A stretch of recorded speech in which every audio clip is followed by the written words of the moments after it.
Tribes நேயர்களுக்கு வணக்கம். கடந்த வாரம் வெள்ளிக்கிழமை மதுரை ஆதீனம் சென்னை வரும் வழியில் விபத்து ஏற்பட்டது. அது விபத்தல்ல, என்னை கொலை செய்த முயற்சித்தார்கள். அப்படி முயற்சித்தவர்கள் இஸ்லாமியர்கள் என்ற குற்றச்சாட்டை மதுரை ஆதீனம் வைத்திருந்தால், இந்த நிலையில் சிசிடிவி காட்சிகள் வெளியான நிலையில் அவரது அவதூறு என்று இன்று ஊடகங்களால் பேசப்பட்டு வருகிறது. இந்த அவதூறுக்கு பின்னாடி இந்து முன்னணி இருப்பதாக சமூக செயல்பாட்டாளர் திரு சத்யபிரபு செல்வராஜ் அவர்கள் குற்றச்சாட்டு வைத்துள்ளார். அவரிடமே கேட்போம். வணக்கம் ஐயா. வணக்கம் ஐயா. மதுரை ஆதீனம் உலக சைவ மாநாடுக்காக சென்னைக்கு வந்துட்டு இருந்தாரு. சனிக்கிழமை மாநாடு நடக்கிறது. வெள்ளிக்கிழமை வரும்போது ஒரு ஆக்சிடென்ட் உளுந்தூர்பேட்டை ஹைவேல ஒரு ஆக்சிடென்ட் நடக்குது. அந்த ஆக்சிடென்ட் பண்ணவங்க இஸ்லாமியர்கள் திட்டமிட்டே தன்னை கொலை செய்யணுன்ற இன்டென்ஷனோட பண்ணாங்கன்று ஆதீனம் குற்றச்சாட்டு வச்சு அந்த மேடையில கவர்னர் இருந்தார். அந்த மேடையில இங்க எல்லாம் இருக்கும்போதே அந்த குற்றச்சாட்டை முன்வைச்சாரு. ஆனா காவல்துறை சிசிடிவி வெளியிட்டிருக்கிறாங்க. அப்படி வந்தவர்கள் அப்படி இடிக்கணும்ன்ற நோக்கத்துல வரல, இவரு தான் வேகமா வந்திருக்காரு அப்படின்றது தெரிய வந்திருக்குது. அப்படி இருக்கும்போது ஏன் இப்படி ஒரு குற்றச்சாட்டை, அதுவும் இஸ்லாமியர்கள் தான் அதுக்கு காரணம் அப்படின்ற ஒரு குற்றச்சாட்டை ஏன் மதுரை ஆதீனம்? நீங்க எப்படி பாக்குறீங்க? வேற என்னங்க, சங்கி புத்தி தான் சங்கித்தனமான புத்தி தான். இப்ப 2026 எலெக்ஷன் வரப்போகுது. அதற்கு இங்க பாஜகவுக்கு இருக்கக்கூடிய வாக்கு வங்கி அவன் சொல்ற இந்து மக்களுக்கான வாக்கு வங்கி. அப்ப இந்து மக்கள் எல்லாம் ஒன்னா சேர்க்கணும்னா அவர்களுக்கு வழக்கம் போல இஸ்லாமியரை பொது எதிரியாதான் காஷ்மீர்ல இருந்து கன்னியாகுமரி வரைக்கும் பாஜக காரணங்க இந்துத்துவவாதிங்க காமிச்சிட்டு இருக்காங்க. அதன் அடிப்படையில தான் இந்த பிரச்சனை. இந்த விபத்தை நாம வெறுமனே அவதூறுன்னு மட்டும் பார்க்க கூடாது. இதுக்கு பின்னாடி பெரிய சதி இருக்கு, திட்டமிடப்பட்ட சதி இருக்கு. என்னன்னா, இந்த மதுரை ஆதீனம் இருக்கார்ல, ஸ்ரீ தேசிக ஞான சம்பந்தம், அந்த சம்பந்தம், இந்த சம்பந்தம், வெங்காய சம்பந்தம், பீட்ரூட் சம்பந்தம், அது மாட்டுக்கு 10 கிலோமீட்டருக்கு போகும் அந்த பேரு. அந்த நபரை நான் ஒரு 2 வருஷத்துக்கு முன்னாடியே நேர்ல சந்திச்சு பேசியிருக்கேன். சந்திச்சு பேசும் பொழுது கூட பாத்தீங்க அப்படின்னா, அந்த நபருக்கு பெருசா அரசியல் தெளிவோ இல்ல அரசியல் புரிதலோ எல்லாம் பெருசா கிடையாது. சின்ன அவர் ஒரு ஆன்மீக குரு. அவருக்கு எதுக்கு அரசியல் புரிதல் இருக்கணும்? அவர் ஒரு ஆன்மீக குரு. அதுல தெரியல. ஏங்க, குருன்னுலாம் சொல்லாதீங்க. குருன்னா அதுக்கு அதாவது பக்குவம் இருக்கணும், புரிதல் இருக்கணும், கற்பித்தல் இருக்கணும். இவருக்கு அதெல்லாம் கிடையாதுங்க. நான் நேர்லயே சந்திச்சு பேசியிருக்கேன். அப்பவே நினைச்சேன், இந்த ஆளெல்லாம் எப்படி ஆதீனமா போட்டிருக்காங்க. ஒரு படம் பார்த்திருப்பீங்க, போக்கிரி படத்துல வடிவேலு ஒரு லாரியை நிப்பாட்டுவாப்புல, அது போலதான் நான் அப்பவே நினைச்சேன், இந்த ஆளை எப்படா இதுக்கெல்லாம் போட்டாங்க, ஆதீனமா போட்டாங்க, இந்த ஆளு ஒண்ணுமே தெரியலையே, சின்ன பிள்ளை மாதிரி பேசிக்கிட்டு இருக்காரு அப்படின்னு அவரை நான் இன்னசென்ட்னு நினைச்சேன். ஆனா இஸ் நாட் இன்னசென்ட். அவர் இன்னசென்ட் இல்லைங்கிறத நம்மளால இப்பதான் முழுசா புரிஞ்சுக்க முடியுது. அப்பவே அவருக்கு பாத்தீங்கன்னா இந்துத்துவவாதிகளினுடைய கான்டெக்ட்ஸும் லிங்க்ஸும் ரொம்ப அதிகம். அதாவது இந்துத்துவவாதிகளினுடைய தொடர்புகள் ரொம்ப அதிகம். அன்னைக்கு என்னை அவரை பாக்குறதுக்கு கூட்டிட்டு போனதே யாரு அப்படின்னா, இந்து மக்கள் கட்சி அர்ஜுன் சம்பத் இருப்பார்ல, அவரும் அப்புறம் ஒருத்தர் தாடி வச்சிருப்பாரு குண்டா. அவரு நான் நடத்துற கட்சி ஜாதி கட்சி. ஆனா அவர் பேசுறது பாத்தீங்கன்னா இந்துத்துவாவுக்கு பயங்கரமா வக்காலத்து வாங்கி பேசிக்கிட்டு இருப்பாரு. திருமாறன் இவரு மதன் ரவிச்சந்திரனுடைய ஸ்டிங் ஆபரேஷன்ல கூட தண்ணியை போட்டு மாட்டினவரு. இவங்கதான் என்னைய கொண்டு போய் அங்க விடுறாங்க. அங்க போய் பார்த்து பேசிட்டு இருக்கேன். இப்படிதான் எனக்கு அவரை தெரியும். அதாவது இந்துத்துவவாதிகள் மூலமா தான் தெரியும். இந்துத்துவவாதிகளுடைய கான்டெக்ட் லிங்க்ஸ் அவருக்கு அதிகம். இப்ப இங்க என்ன நடந்திருக்குன்னா, அன்னைக்கு இவங்க பிரதர் போகும் பொழுது இவருடைய வண்டியை ஓட்டின செல்வகுமார்ங்கிறவர் வேகமா ஓட்டி இருக்காரு. அதனாலதான் ஆக்சிடென்ட். ஆனா இவங்க என்ன, அதாவது ஆக்சிடென்ட் பெரிய அளவுல இல்ல, பின்னாடி கொஞ்சமா இந்த வண்டிக்கு டச்சு, அந்த வண்டிக்கு டச்சு. இவங்க என்ன பண்ணிட்டாங்க, இந்த மாதிரி என்னைய கொலை செய்வதற்காக முயற்சிகள் நடந்துள்ளது, நான் செத்து போயிருப்பேன், நான் இங்க வந்ததே மீனாட்சி அம்மாவுடைய அருளாலதான் நான் இங்க வந்தேன், தப்பி பொழைச்சி வந்தேன், இல்லைன்னா நான் இங்க வந்திருக்க மாட்டேன் அப்படிங்கிற மாதிரிலாம் இன்னொரு பங்கன்ல பேசினாரு. இதன் சார்ந்து பத்திரிகையாளர் பேட்டி கேட்கறாங்க, என்னங்க இந்த மாதிரி நீங்க கொலை முயற்சின்னு சொல்றீங்க, யாரு உங்களை என்ன செஞ்சான்னு கேட்டா, வேற யாரு, புல்லா வச்சிருந்தாங்க, தாடி வச்சிருந்தாங்க, புல்லா போட்டிருந்தாங்க, இன்னொருத்தர் சொல்றான் முஸ்லீம் தான் உள்ள 2 பேர் உட்கார்ந்து இருந்தாங்க, அவங்கதான் இந்த மாதிரி கொலை செய்வதற்கு திட்டமிட்டாங்க. ஒரு படி மேல போய் இந்த ஆள் சொல்றான், அவன் பேர் என்னது, ஆதீனம் என்கிற பொய் தீனம் கலவர தீனம் சொல்றாப்புல. நான் பாகிஸ்தானை பத்தி பேசினேன், அதனால பாகிஸ்தானுக்கு தொடர்பு இருக்கும். இதுல என்ன ஒரு காமெடியான விஷயம்னா, இந்த ஆள மதுரையிலே பாதி பேருக்கு தெரியாது. இதுல இந்த கெட்ட கேடுக்கு இவரை முடிச்சு விடுறதுக்கு பாகிஸ்தான்ல இருந்து தீவிரவாதிகள் அந்த ரேஞ்சுக்கு நம்மால அடிச்சு விட்டாப்ல. ஆனா அங்க நம்ம முழுசா விசாரிக்கும் பொழுது காவல்துறை என்ன சொல்றாங்கன்னா, சிசிடிவி ஃபுட்டேஜ் எல்லாம் பார்த்திருப்பீங்க. அந்த வண்டி வந்து பாத்தீங்கன்னா மாருதி சுசுகில வந்து பலேனோன்னு ஒரு கார், அந்த கார் இப்படி வருது. இவங்க வந்த வண்டி ஃபார்ச்சுனர். இந்த வண்டி இப்படி போகுது, இப்படி போகுது, இப்படி போகுது, இப்படி இந்த வண்டி போகுது, இந்த வண்டி வருது. இந்த வண்டி இங்க இருந்து வந்துட்டு இருக்கும் பொழுது இவங்க ஸ்லோ பண்ணாம இங்க இவங்க வந்து ரெண்டு பக்கம் சைடு பார்க்காம வேகனா போறாங்க. யாரு?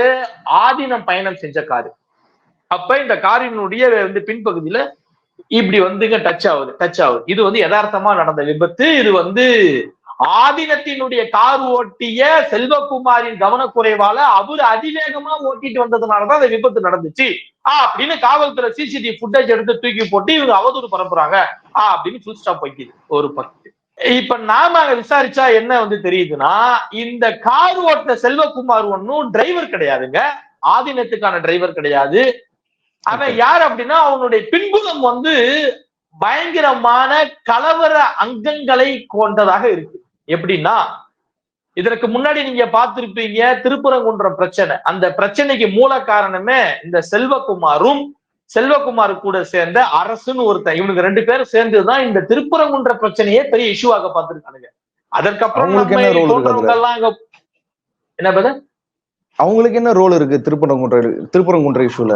அங்க தர்காவுல ஆடு வெட்டுறாங்க, நாங்க இங்கெல்லாம் வந்து சாமி கும்பிடுறதா இல்லையான்னு இவன் தான் அங்க உள்ள இந்துத்துவ ஆட்கள் மத்தியில வந்து இப்படி ஒரு விஷயத்த சொல்லி பரப்பி இந்த பிரச்சனையை வந்து ஆரம்பமாக்குவதற்கு காரணமாக இருந்திருக்கான். அதன் பிறகு நம்மளை போன்றவங்க எல்லாம் அங்க போனோம், பேசணும், நிறைய இடங்கள்ல ஊரா பேசணும். இப்படி ஒரு குற்றச்சாட்டு வைக்கிறீங்களே, இல்ல அது வழக்கு பதிவு போட்டிருக்கா? ஐயா, காவல்துறை தான் அவங்க பேர்ல வழக்கு போட மாட்டேங்குது. அதுதானே நம்ம வைக்கிற குற்றச்சாட்டு. இப்ப திருப்பரங்குன்றம் பிரச்சனையிலேயே நியாயமா விசாரணை நடக்கலங்கிறது தானே நம்ம சொல்றது. அதுல நியாயமா விசாரணை வந்து நடக்கல. இல்ல அவர் அதுல ஈடுபட்டிருக்கிறாரு அப்படின்றதுக்கு என்ன தரவு இருக்குன்னு கேக்குறேன். அங்க பகுதியை சேர்ந்தவங்க நம்ம கிட்ட வாக்குமூலம் கொடுத்திருக்காங்க, எங்கவும் சொல்வதற்கு தயாராக இருக்காங்க. நாம இவனை பத்தி விசாரிக்கும் பொழுது அந்த பகுதியை சேர்ந்த இந்து மக்களே நம்ம கிட்ட சொன்னது. இன்னும் சொல்ல போனா அந்த இந்துத்துவ அமைப்புல உள்ளவங்களும் நம்ம கிட்ட வந்து ஒரு சில பேர் சூசகமா சொன்னாங்க. அதன் பிறகு நாம உள்ளார்ந்து விசாரிச்சாதான் தெரியுது, இந்த வந்து செல்வகுமார் தான் திருப்பரங்குன்ற பிரச்சனைக்கும் ஒரு வந்து மூல காரணமா இருந்திருக்கான். அது இல்லாம வந்து பாத்தீங்கன்னா அங்க ஒரு மாட்டுக்கறி பிரச்சனை வந்திருக்கு.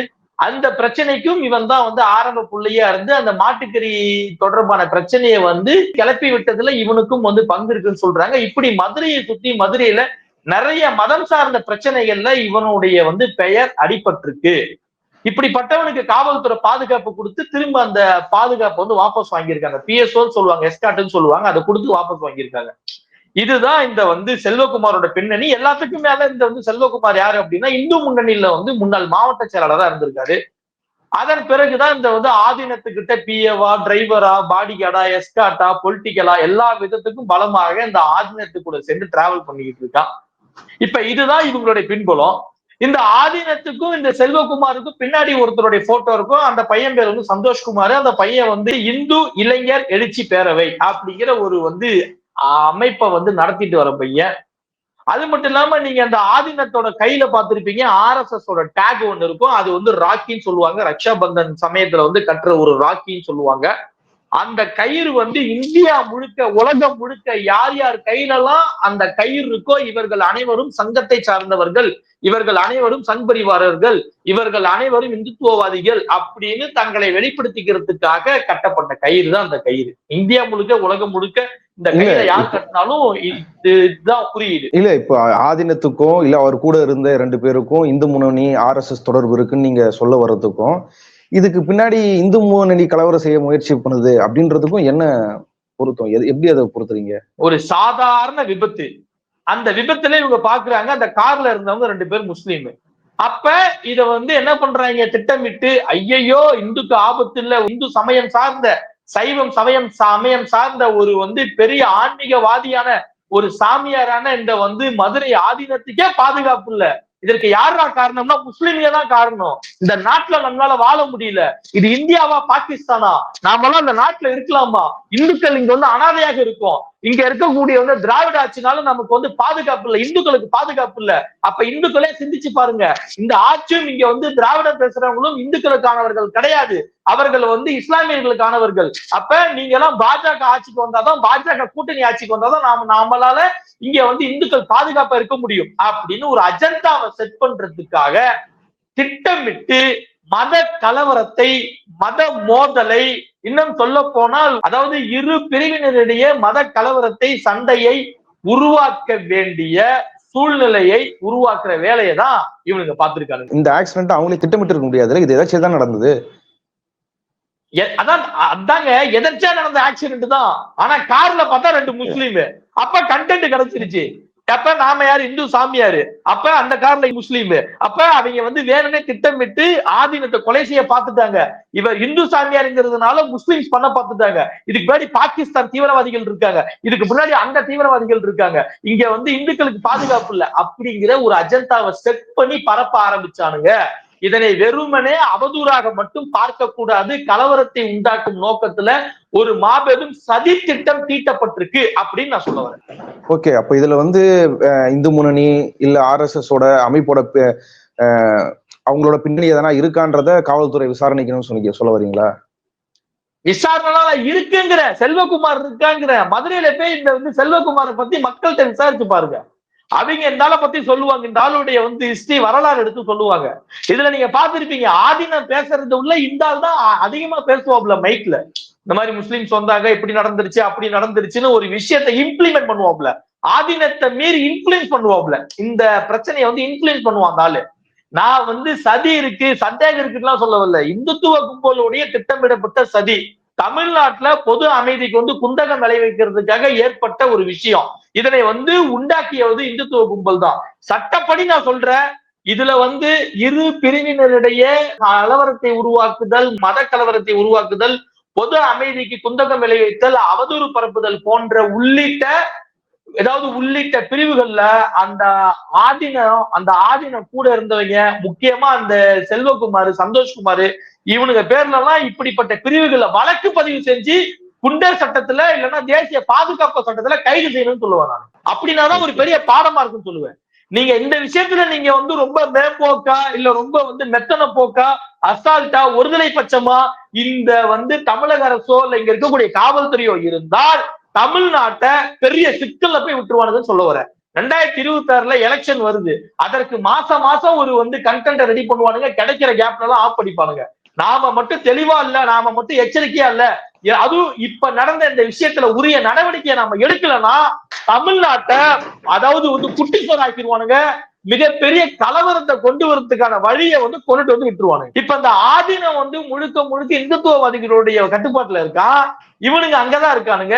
அவன் கட்டுப்பாட்டுல இருக்கானா, இவன் கட்டுப்பாட்டுல இருக்கானுங்கிறது நம்ம பிரச்சனை இல்ல. அப்ப இவங்களெல்லாம் உண்மையான ஆட்கள்னு நம்பி இருக்கக்கூடிய சாமானிய இந்துக்கள் எல்லாம் வந்து அந்த ஆதீன மடத்துக்குள்ள போக முடியுமா, ஆதிக்கம் செலுத்த முடியுமா, அங்க இருக்கக்கூடிய விஷயங்களை வந்து சாமானிய இந்துக்களால வந்து அனுபவிக்க முடியுமா? அப்ப என்னடா நாமெல்லாம் இந்துக்கள்னு சொல்றீங்க? அப்ப இந்த ஆதீன மடம் வந்து யாருக்கானது? இங்க வந்து திட்டமிட்டு மத கலவரத்தை உருவாக்கி இங்க இருக்கக்கூடிய இங்க வந்து வர்ணாசிரம ஆட்சியை கொண்டு வரணும்னு நினைக்கிற இந்துத்துவ கும்பலுக்கான மடமா இல்ல சாமானிய இந்துக்களுக்கான மடமா? நான் என்ன சொல்றேன்னா, அந்த ஆளெல்லாம் வந்து ஆதீனத்துல இருந்து முதல்ல தூக்குங்க. அந்த கொஞ்சம் கூட தகுதி இல்லாத ஒரு நபர் அந்த நபர். என்னைய கேட்டா ஆதீன மடங்களையே வந்து அரசாங்கம் வந்து கையகப்படுத்தணும்னு நான் சொல்லுவேன். இவனுங்கெல்லாம் அதை வச்சுக்கிட்டு 10,000 கோடி ரூபாய் சொத்துங்க சங்கர மடத்துக்கு. இங்க இருக்கக்கூடிய வந்து மதுரை ஆதீனம், தர்மபுர ஆதீனம், திருவாவடுதுறை ஆதீனம், திருப்பனந்தாள் ஆதீனம், இப்படிப்பட்ட ஆதீன மடங்களுக்கு எல்லாம் பல்லாயிரம் கோடிக்கணக்கான சொத்துகள் இருக்கு. இதெல்லாம் யாருக்கு பயன்படுது? இதெல்லாம் வந்து நியாயமா பார்த்தா இந்து மக்களுக்கு வந்து பயன்படணும். ஆனா இந்து மக்களுக்கு வந்து பயன்படுதா? இவனுங்களை சார்ந்த ஒரு 5 பேர் இங்க வந்து இந்துத்துவ கும்பல் உள்ள பூந்து அவனுங்க அங்க இருக்கிறதெல்லாம் வந்து தின்னுட்டு அனுபவிச்சுட்டு இருக்கானுங்க. அப்ப இதெல்லாம் வந்து அரசாங்கம் கையகப்படுத்தணும். இது நியாயமாக அதுல இருக்கக்கூடிய சொத்துக்கள்லாம் இங்க இருக்கக்கூடிய சாமானிய இந்து மக்களுக்கு வாழ்வாதாரத்துக்கு வந்து பயன்படணும் அப்படின்னு நான் சொல்றேன். மதுரை ஆதீனம் வந்து இந்த குற்றச்சாட்டு வச்ச அதே மேடையில வந்து ஆளுநர் RN ரவியும் இருந்தாரு. அப்போ ஒரு கான்ஸ்டியூஷன் பொறுப்புல இருக்கிறவரு, அவர் முன்னாடியே வந்து ஒரு பொய்யான அவதூறு, ஒரு கலவரம் தூண்டும் நோக்குல வந்து பேசப்படுது. அது இன்னைக்கு வந்து பொய்ன்றது வந்து காவல்துறை வெளியிட்ட CCTV காட்சினால வந்து அது வெளியில சமூகத்துக்கும் தெரிய வந்துடுச்சு. அப்படின்ற போது இது அவங்க தரப்புல இருந்தும் இப்படி ஒண்ணு நடந்தது, இதுக்கு பதில் சொல்லணும், ஆதீனம் வந்து இத பின்வாங்கணும், அப்படி சொன்னது தவறுன்றத மன்னிப்பிக்கணும்ன்ற அது சொல்ற பொறுப்பு ஆளுநருக்கும் இருக்குல்ல. அவர் எப்படிங்க சொல்லுவாரு? இவரு சின்ன சங்கினா ஒரு பெரிய சங்கி, இவரு அரசு சாராத சங்கினா அவரு அரசு சார்ந்த சங்கி. இன்னும் சொல்ல போனா தமிழ்நாட்டுக்கு எந்த அளவுக்கு விரோதமான விஷயங்களை ஆளுநர் வந்து செஞ்சிட்டு இருக்காருன்னு தெரியும். அதற்கு உச்ச நீதிமன்றம் வந்து கண்டிச்சு அதற்கு தீர்ப்பு கொடுத்தது தெரியும். எல்லாம் தாண்டி ஒரு வந்து காலேஜ் ஃபங்க்ஷன்ல போய் அங்க இருக்கக்கூடிய ஸ்டூடெண்ட்ஸை ஜெய் ஸ்ரீராம் இந்த ஆளு வந்து சொல்றாரு. யாரு? ஆர்.என். ரவி. இப்ப நாளைக்கு ஒருத்தன் வந்து அல்லாஹ் அக்பர்னு சொல்லுங்கன்னு சொல்லுவான். நாளைக்கு ஒருத்தன் வந்து பிரைஸ் லார்ட்னு சொல்லுங்கன்னு சொல்லுவான். இதெல்லாம் தேவையா கல்வி நிறுவனங்களுக்கு? அப்ப ஒரு கல்வி நிறுவனத்துல கூட ஒரு மத ரீதியான ஒரு மத துவேஷத்தை ஒரு வந்து மதவாத போக்க உருவாக்குற வேலையை பார்க்கிற ஆளுநர் மத்தியில அவர் முன்னாடி அவர் இருக்கிற மேடையில இந்த வந்துங்க ஆதினம் என்கிற பொய் தீனம் கலவரை தினம் வந்து இப்படிப்பட்ட வந்து வன்மமான பேச்சை பேசுனதுல எனக்கு ஒண்ணும் பெரிய ஆச்சரியமா தெரியல. இதெல்லாம் அந்த ஆளுநர் கண்டிக்க மாட்டாரு, ரசிக்கத்தான் செய்வாரு. அது நமக்கு விஷயம் இல்ல. ஆளுநரை வந்து இங்க இருக்கக்கூடிய இந்த ஆளுநரான ஆர்.என். ரவியை ஒன்றிய அரசு அதாவது திரும்ப வாங்கணுங்கிறது தான் நம்ம ஒட்டுமொத்த தமிழ்நாட்டினுடைய மக்களினுடைய எண்ணமாக கருத்தா இருக்கு. அதுல மாற்று கருத்து இல்ல. இதுல வந்து ஆளுநரோட ஸ்டாண்ட் என்னங்கிறது முக்கியம் இல்ல. ஆனா நம்ம தமிழ்நாட்டு அரசினுடைய ஸ்டாண்ட் என்னங்கிறது முக்கியம். அசால்ட்டா மட்டும் இருந்து இங்க வந்து நாம வந்து அதாவது மெத்தன போக்காவோ மேம்போக்காவோ இருக்க இருந்தாங்கன்னா தமிழ்நாட பெரிய சிக்கல்ல போய் விட்டுருவானுங்க அப்படின்னு நான் சொல்ல வரேன். இவ்வளவு நேரம் இந்த செய்தி குறித்து உங்க கருத்துக்களை பகிர்ந்து கொண்டதுக்கு நன்றி. Brother, thank you brother.